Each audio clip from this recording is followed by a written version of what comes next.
আজকে সকাল থেকে একটু পরপর বৃষ্টি হচ্ছিল আর আবহাওয়াটা অনেক ঠান্ডা হয়েছিল।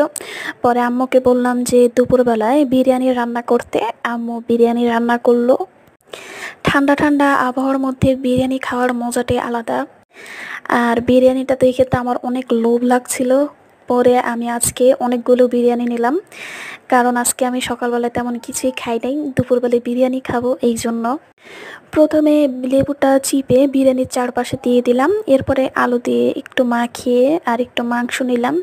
মাংসটা অনেক সফট হয়েছে আর আমার আম্মুর বিরিয়ানি সব সময়ের মতোই অনেক বেশি মজার হয়। আমার আম্মু এত হাবিজাবি মশলা কিছু দেয় না, আম্মু যতটুকু দরকার অতটুকুই দেয়। আর আম্মুর হাতের বিরিয়ানিটা আমার কাছে বেশ ভালো লাগে।